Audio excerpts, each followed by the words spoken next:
Welcome, and thanks for visiting American Atheists' website. I'm Ellen Johnson, president of American Atheists. Remember that famous hamburger commercial from 1984 where an elderly woman asked, "Where's the beef?" That's my reaction to all the media hoopla over the latest news about Mother Theresa, the Roman Catholic nun who was so popular for her alleged good deeds helping the poor in Calcutta, India. A new book that includes some of her personal correspondence reveals that even in the midst of her notoriety and fame as some kind of living saint, Mother Teresa supposedly had doubts about everything from her mission in life to her relationship with Jesus Christ and even the existence of a God. A story carried by Associated Press was headlined, "For Mother Teresa, a Profound Darkness," as if having doubt about religion was some kind of a bad thing. I think having doubt is a sign of an enlightened mind. But there's more to this news about a nun who was on the fast track to being proclaimed a new saint of the Roman Catholic religion.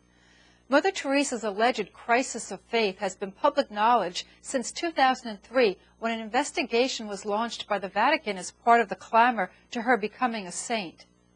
But it is a new book titled, "Come Be My Light, the Private Writings of the Saint of Calcutta," which is generating so much excitement. It is a collection of personal letters and musings edited by a priest who has spearheaded the sainthood cause. Tim Gorski, an AP reporter, described the book, quote, "It depicts Mother Teresa as a mystic who experienced visions of Jesus speaking to her early in her ministry, once while riding in a car, only to lose that connection and long for it like an unrequited love for most of her last 4 decades," end quote. Even though she admitted to herself that she often had no faith whatsoever, that didn't stop Mother Teresa from deceiving others and wearing a mask of piety and belief. But where's the beef? All of the excerpts from this new book suggest that any doubts about God, Jesus, and supernaturalism this nun may have had were based not on reason, but instead on pure, rampant emotion and self-centeredness. Now, there are only a handful of philosophical arguments having to do with the existence of that elusive thing we call God.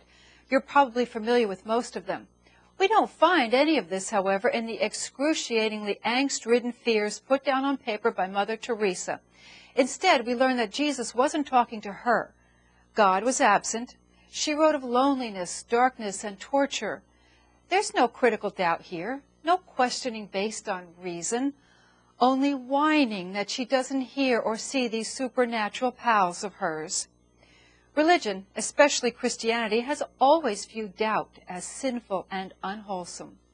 This message comes through loud and clear in much of the popular media commentary surrounding this latest story over Mother Teresa.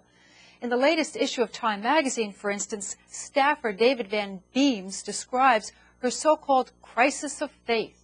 He observes that these very secret and private pangs of doubt suggest a startling portrait in self-contradiction. That one of the great human icons of the past 100 years, whose remarkable deeds seem inextricably connected to her closeness to God, and who was routinely observed in silent and seemingly peaceful prayer by her associates as well as the television camera, was living out a very different spiritual reality privately, an arid landscape from which the deity had disappeared. Well, she was old, single, and living in poverty. Other pejorative descriptions of doubt populate the Time magazine story. There's a reference to St. Paul's dark night of the soul when he supposedly lost his faith. There's another disturbing aspect to this kind of doubt which plagued Mother Teresa. It was all about her. Was Jesus abandoning her? Did God approve of what she was doing? According to her memoirs, Jesus told her during a 400-mile train trip in India to work in the slums of Calcutta and minister to street children, beggars, and the sick and dying. Yet the emotional residue of that experience soon faded. The rational doubter might have asked, "Well, Jesus, well, Lord, if you're so omnipotent, why do you allow this poverty and suffering and misfortune in the first place? Fix it." Mother Teresa didn't do that. Instead, it's all about her. These suffering people, hundreds and thousands of them, are just bit players in a theologically charged drama starring Mother Teresa and her occasionally absent Jesus. Think about it. If Mother Teresa's faith accurately reflected the world, Jesus or God or whatever supernatural playwright is in charge allows thousands of people to suffer so that Mother Teresa can have a mission in life and be canonized as a saint. But again, it's all about her. It's all about her everlasting longing for God, whatever that means. It's all about her suffering because of her doubts. There's a lot more in the way of critical analysis that can be said regarding Mother Teresa.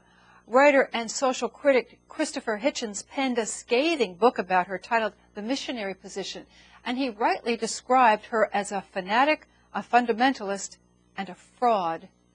We should remember that Mother Teresa was a staunch foe of birth control and abortion rights in a country suffering under a burgeoning population growth. She praised the alleged virtues of poverty and suffering because suffering was, according to her, how we identify with Jesus Christ. And many in India considered her not a saint, but an embarrassment. So far, the latest spin from the Vatican about this story amounts to the usual rhetorical sleight of hand, or mouth, as the case may be. Some are comparing her writings to those of St. Augustine or Thomas Merton.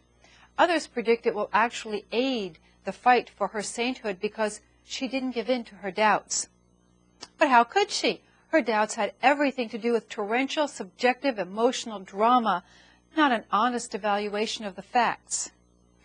Well, being an atheist, I encourage doubt. Question everything, especially religious creeds and claims.